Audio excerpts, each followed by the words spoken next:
के बारे में सीखना है। आप ये कहेंगे कि हर कोई अपनी सुरक्षा के बारे में जानता है, पर अब मैं आपको निर्माण स्थल पर विभिन्न खतरों और उनसे बचाव के बारे में बताऊंगा। दोस्तों, अब आप मुझे अपने बारे में जानकारी दीजिए। आप अपना नाम बताएं। सर, मेरा नाम रोशन यादव है। आपका घर कहाँ है? हैदराबाद। आपके घर में कौन कौन है? माँ, पिताजी, दादी, बहन और मेरी पत्नी। दोस्तों, आप लोगों का परिवार भी रोशन यादव जी के परिवार की तरह होगा।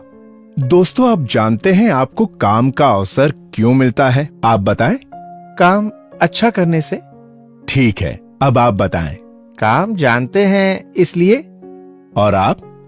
शरीर स्वस्थ हो तभी काम मिलता है। बिल्कुल सही। ईश्वर ने हम सबको एक स्वस्थ शरीर प्रदान किया है। हमारे हाथ पैर सलामत हैं और प्रकृति ने हमें अपंग नहीं बनाया। अगर हम में कोई शारीरिक विकार होते तो हमारे रोजगार की संभावनाएं कम हो जाती। इसलिए हमको इस बात का हमेशा ध्यान रखना चाहिए कि हमारा शरीर ही हमारे लिए सबसे मूल्यवान वस्तु है। ध्यान रखें, अगर शरीर स्वस्थ नहीं तो काम नहीं, और काम नहीं तो कमाई नहीं। अब मैं आपसे पूछता हूँ कि काम की क्यों आवश्यकता है? साहब, काम की वजह से हमारे परिवार की जरूरतें पूरी होती हैं। बिल्कुल ठीक। और इससे ही हम अपने बच्चों को अच्छी शिक्षा दिला सकते हैं। बहुत अच्छे। अब शायद आप मेरी बात को समझ रहे होंगे कि क्यों हमारी सलामती जरूरी है, क्योंकि हमारी सलामती ही हमारे परिवार की सलामती है। मैं इस तरह के प्रश्न आपसे इसलिए पूछ रहा हूँ क्योंकि जब परिवार है तो उसकी कुछ जरूरतें भी हैं, जैसे कि बच्चों की पढ़ाई, बहन की शादी, माँ का इलाज, घर बनाना, लोन चुकाना और भी कई दूसरी बुनियादी जरूरतें। कई लोगों की जिम्मेदारी हम पर होती हैं और एक दुर्घटना पूरी व्यवस्था को बिगाड़ देती है।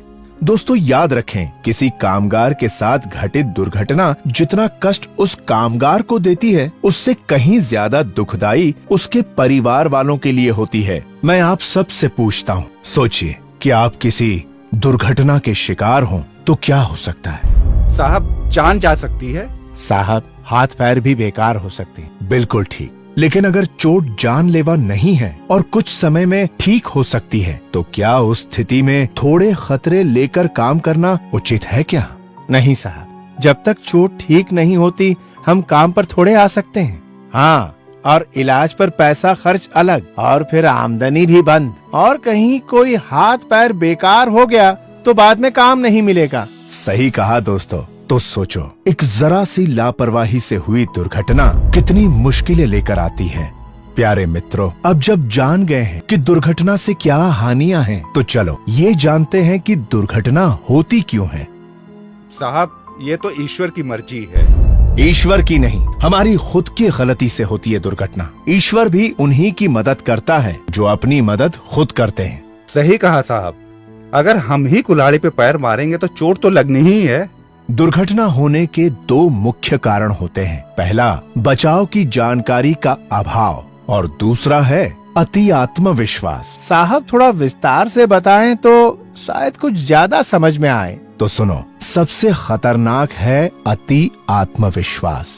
खतरों की सारी जानकारी होते हुए भी ये सोचना कि कुछ नहीं होगा और खतरे उठाकर काम करने से ही सबसे ज्यादा दुर्घटना होती है। और इसलिए अब मैं आपको कार्य से संबंधित खतरे और उनसे जुड़ी सावधानियों के बारे में बताऊंगा। तो ध्यान से सुनिए उन बचाव के तरीकों के बारे में जिनका कार्यस्थल पर हमेशा पालन होना चाहिए।